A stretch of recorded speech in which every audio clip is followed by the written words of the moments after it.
nemiz. Yani tahtaya koyuyoruz. Bir süreçlerden alıp kalınırken alalım. Topla bölünüyoruz. Alamayız. Divan alamayız.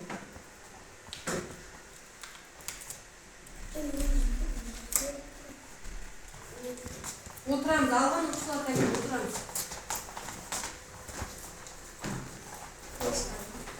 Oturun da. Yani bölümdü. Yani akılda bu bir topla bölündük ya. Ya. Bağlar kendi yerişeni saktayımız, sabahta yerişeni saktayımız ya. Nasıl saktayımız, birbirimizi tındayımız, gerek mi? Ya. Ötken sabah esimizge түсірейікші кәнекей. Ötken sabahta qanday әріп бердім? Жарайсыңдар. Ал ötken sabahtan S әрпін кім оқып береді кәнекей? Мен. Шербан оқып берді.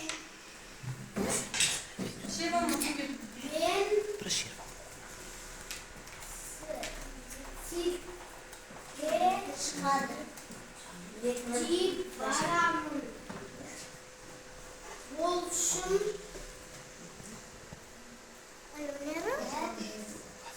Ben kızak hayvanatlar onu gösterdi. Ayı velosipedi sevdi. Ken bir var. Ken okuyumuz, ken turub okuyumuz ya. Ne? Çirkin. Okuyumuz çıkar. Çirkin.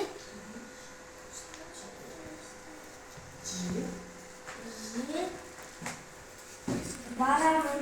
Düşürdük ya. Endi жарайсыңдар, өте жақсы жауап бердіңдер. Енді біздің жаңа сабағымыздың тақырыбы F дыбысы және әрпі. Сабақтың мақсаты F дыбысы мен әрпін таныстыру, үйрету, меңгерту.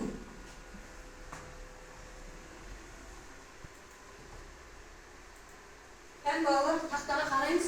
Бұл жерде кофе, фирма, телефон, фото, футбол. Бұл жерде барлығында F әрпі кездесіп тұр. F әрпінде, F әрпі сөздің басында ма, немесе ортасында ма, немесе аяғында орналасқан ба, көрейік я. Кофе сөзінде F әрпі қай жерде орналасқан? Кофе сөзінде ортада жарайсыңдар. Фирма сөзінде басында жарайсыңдар. Телефон деген сөзінде F әрпі фото сөзінде басында. Футбол сөзінде сөздің басында орналасқан. Жарайсыңдар балалар. Енді бұл сөздерді біз шапалақ әдісі арқылы буынға бөлейікші кәнекей. Кофе екі. Фирма екі. Дыбыстық талдауда біз әріптерді аламыз мына жерден қазір. Әр оқушы келіп алады. Бұл жерде дыбыстық талдау дауысты ма, дауыссыз ба, соны білеміз, я? Телефон сөзін біз дыбыстық талдау, телефон сөзіне дыбыстық талдау жасаймыз. Кәнекей, келеміз. Кім келеді? Бейбарыс мөлі деп келеміз. Қандай әріп?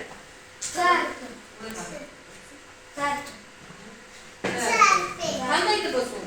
Дауыссыз. Саламыз ұяшыққа. Дауыссыз дыбыстың ұяшығына саламыз.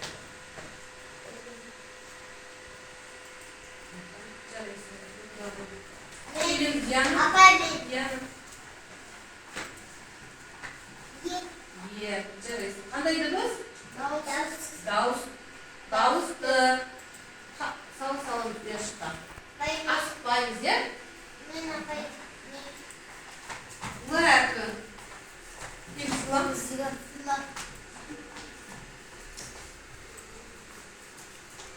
Қандай дыбыс? Дауыссыз. Енді дауыссыз. Ал балалар, жарайсыңдар, біз телефон сөзінде дауысты және дауыссыз дыбыстарды ажыраттық, я? Л әрпі дауыс.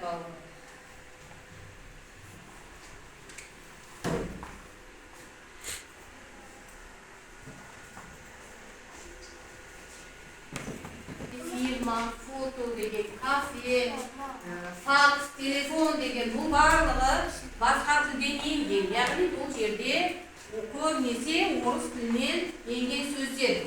Фото дегеніміз, кофе дегеніміз, телефон дегеніміз барлығы орыс тілінен енген сөздер. Енді сендерге біз қазір тапсырма арқылы тағы да түсіндірмеміз бұнды сөздерді оқимыз. Ф әріпінен келетін бұнды сөздерді оқимыз. Бұл әдісті ғажайып көзілдірік әдісі арқылы бұнды сөздерді оқимыз. Кәні бұнды сөздерді оқуға кім келеді? Кәні Адрина кел. Көзілдірік әдісі арқылы.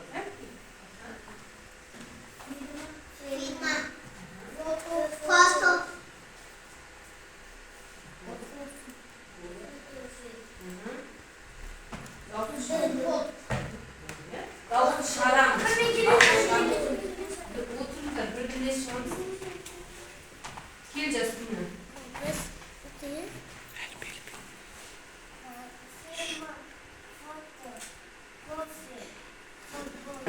Жарайсың. Ғажайып көзілдірік әдісін пайдаландық. Өте жақсы орындадыңдар тапсырманы. Жарайсың балалар.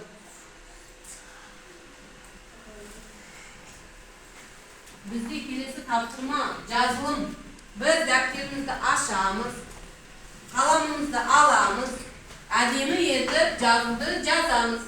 Ручкаларымызды аламыз, Ф әрпін жазамыз.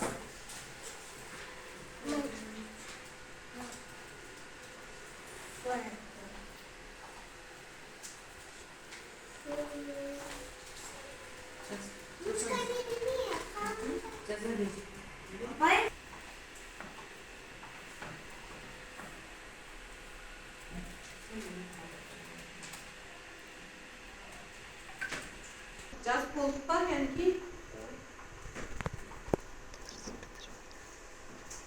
Болды енді жазып болып жарайсыңдар. Өте жақсы әріптердің таңбасын өте жақсы жаздыңдар.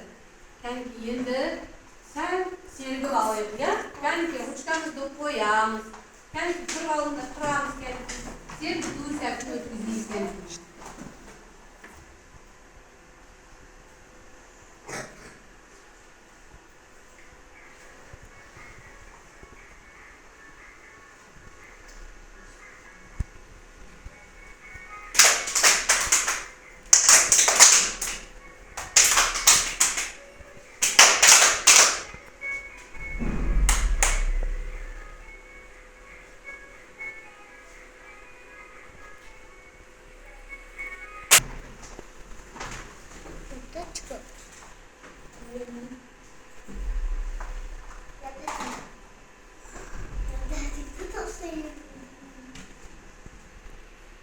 Kәнекей ручкамызды қоямыз. Келесі бізде тапсырмамыз жұмыртқа әдісі арқылы жоғалған ойынды ойнаймыз, кәнекей балалар. Жоғалған әріптер ойынын ойнаймыз. Жұмыртқа әдісі арқылы. Бұл жүкпен жұмыс болады. Жүкпен жұмыс жасайсыңдар. Мына жұмыртқаны қазір берем сендерге. Осы жұмыртқаның ішінде ашасыңдар. Оның ішінде қандай сөз бар, қандай әріп жоқ екенін анықтап, жазып, оқып отырамыз. Жарай ма?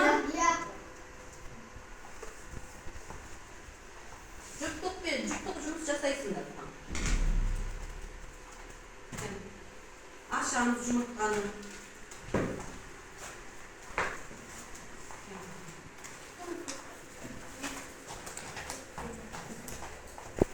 Жұмыртқаны ашамыз. İçindeki çoğalan әріпті табамыз. Апай, мен жоқ. Жүкпен жұмыс жасайсыңдар. Диана екеуін жұмыс жасайсыңдар. Енді бұл жерде қандай әріп жоқ? Жоқ әріпті жазамыз. Фломастермен жазамыз.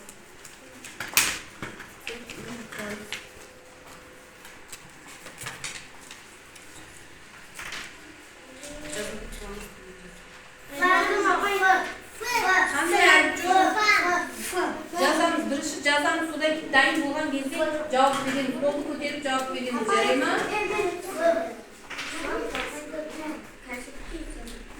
Сендерде қандай әріп жоқ бұл сөзде? Қандай әріп жоқ? Жоғалған әріп еді қой. Әрпі. Әрпі қойдыңдар. Қандай сөз шықты? Кәні оқимыз. Кәні оқимызшы. Қандай сөз шықты?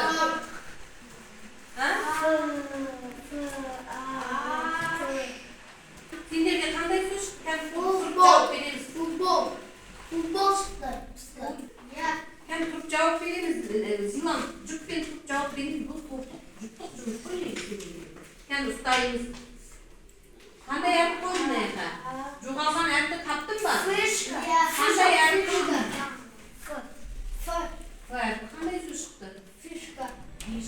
Жоғалған әріпті өте дұрыс таптыңдар және оны тауып сөзге құрастырып сөзбен айттыңдар. Жарайсыңдар, өте жақсы, тамаша, жарайсыңдар, жақсы жауап бердіңдер. Бұл жерде Ф әрпі бізде қандай дыбыс болды сонда? Дауыссыз дыбыс. Ф әрпі қандай дыбыс? Дауыссыз дыбыс. Не үшін дауыссыз дыбыс дейміз екен? Қандай түспен белгіленген? Көп түспен белгіленген. Жарайсыңдар, дұрыс айтасыңдар. Барлығының ішінде біз екі нәрсені құрастырып біз сөз шығаруымыз керекпіз. Қандай сөз шығардық? Болды, иә? Кофе. Сонда К әрпі қандай дыбыс болды? Дауыссыз. О. Дауыссыз. Ф. Дауыссыз.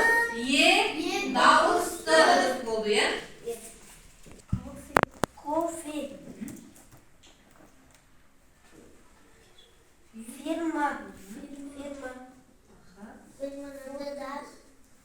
Фото.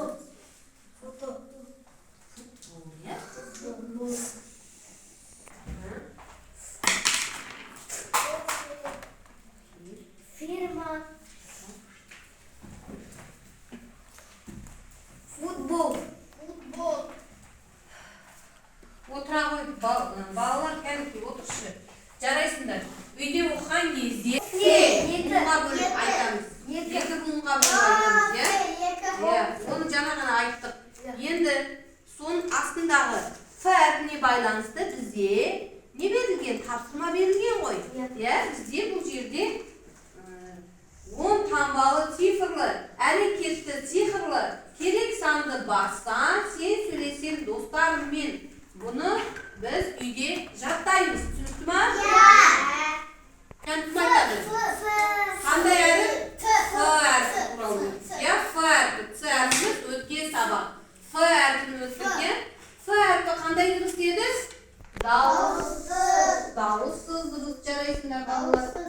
Ф әрпі туралы. Түсінікті болды ма сендерге? Түсіндік па сабақты толық? Енді сабақты толық түсінсеңдер, кәдімгі бері қараймыз Акрина. Сабақты толық түсінсек, біз кері байланыс береміз. Жарай ма? Кері байланыста бұл жерде балалар білім қоржыны арқылы. Мына білім қоржыны арқылы астықты әкеліп осы қоржынға саламыз. Жарай ма? Өте жақсы түсіндім десе, жасыл түспен. Жақсы түсіндім десе, сары түспен. Түсінбедім десе, қызыл түспен. Әкеп осы астықтағы қоржынға саламыз. Жарай ма? Келіңдер. Аламыз. Бір-біреуден. Артық алмаймыз. Бір-біреуден алсақ жетеді. Жабыстырып қоямыз.